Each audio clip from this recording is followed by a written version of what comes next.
Hi guys, welcome to Handy's 1 Minute English. Umumnya, teman-teman bisa gunain the simple present tense ini dalam dua hal untuk nyatain sesuatu atau rutinitas yang berlaku di masa sekarang. Ingat ya, kalimatnya harus merujuk ke masa sekarang. Ada dua contoh nih, he's a doctor, artinya dia seorang dokter. Nah, ini termasuk contoh pernyataan. Contoh kedua, Susie studies every day, artinya Susie belajar setiap hari. Ini untuk contoh rutinitas. Susie belajar hari ini, besok belajar lagi, besoknya juga sama, berulang. Adverb atau adverbial phrase seperti everyday, twice, atau never juga sering digunakan dalam the simple present tense untuk nyatain seberapa sering suatu rutinitas dilakukan. Rumus the simple present tense itu S plus V1. Di contoh pertama, subjeknya he, verbnya is. Di contoh kedua, subjeknya Susie, terus verbnya studies. Perhatiin, di sini verb study jadi studies karena Susie termasuk third person singular. Hello guys, welcome to Handy's 1 Minute English. Causative itu saat pihak pertama bikin pihak kedua berbuat sesuatu. Ada banyak causative verbs, tapi cuma 3 yang asli, yakni have, let, dan make. Dalam causatives, have artinya bikin orang laksanain kewajibannya. Misal kita bayar jasa orang lain untuk nolong kita. Contoh, I had a dentist examine my teeth. Pasien minta dokter gigi periksa giginya.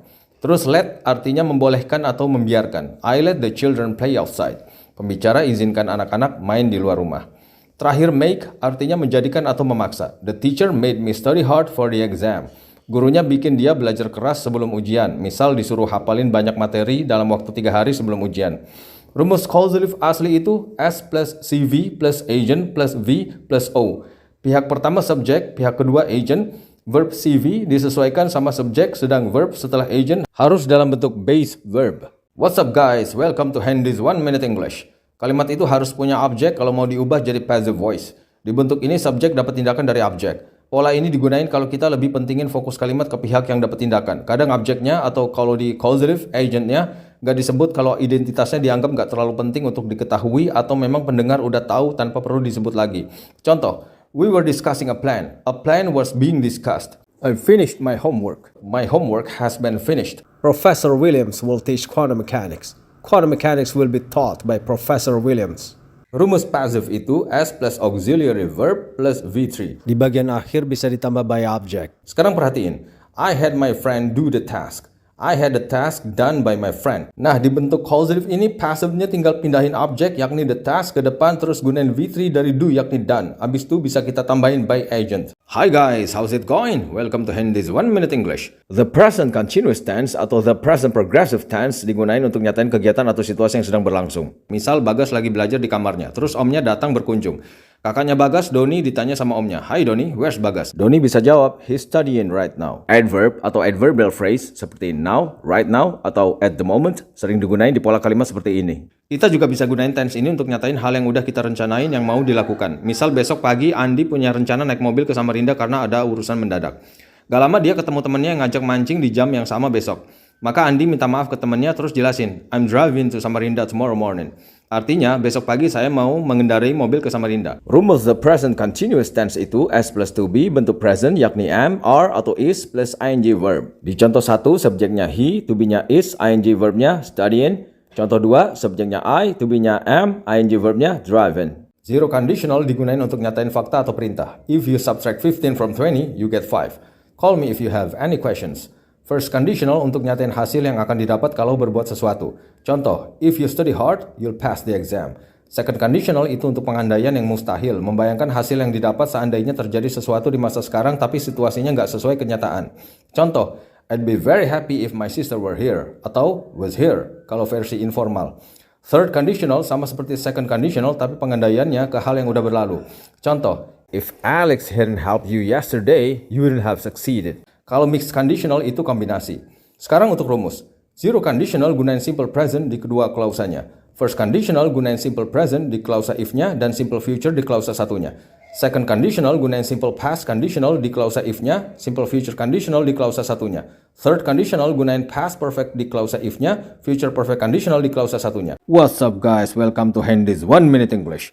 The simple past tense itu untuk nyatain sesuatu atau hal yang dilakukan di masa lampau. Misal Eko berpapasan dengan sekelompok orang berseragam putih. Terus besoknya Eko nanya siapa mereka ke temannya yang tahu. Temennya jawab, they were scientists. Ini nyatain sesuatu di waktu yang udah lewat. Contoh kedua, Diana visited her aunt yesterday. Diana mengunjungi rumah tantenya dan itu terjadi kemarin. Rumus the simple past tense itu S plus V2.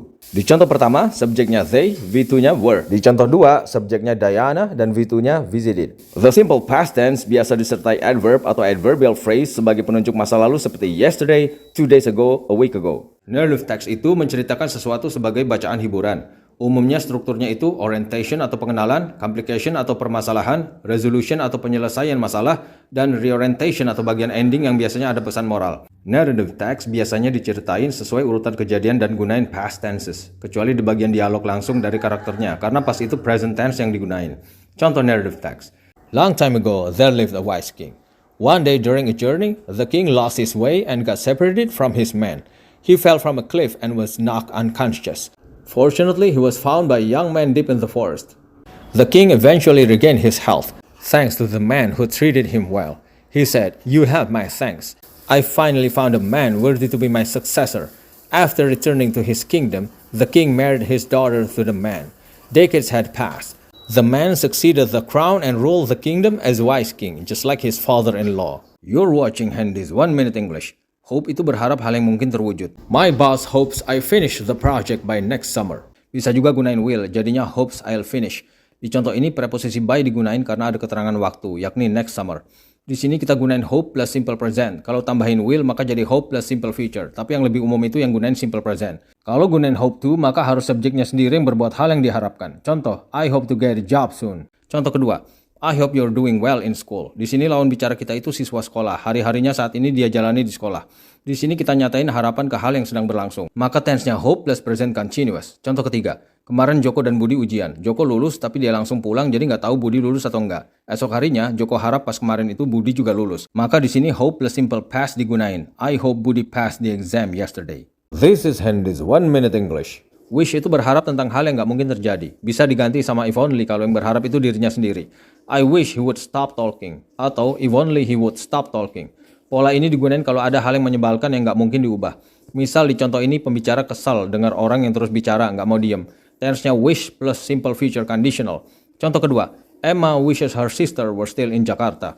Were bisa diganti was tapi jadi lebih informal. Di sini wish plus simple past conditional digunain karena mengandaikan hal di masa sekarang tapi itu nggak mungkin. Contoh berikutnya, mirip sama contoh kedua tapi harapannya ke hal yang udah berlalu. Misal kemarin ada ujian, Doni lulus tapi temannya enggak. Doni yang berharap temannya kemarin juga lulus bisa bilang, I wish atau if only he had passed the exam. Tense-nya gunain wish plus past perfect. Ada juga wish sebagai ucapan ke orang lain. We wish you success. Di sini setelah you bukan verb tapi langsung noun yakni success. Alright guys, thanks for watching my video. If you want to have an English class with me or if you need an English translator, contact us at Kursus Handys. We also offer Japanese drawing and coloring classes. Hope to see you there.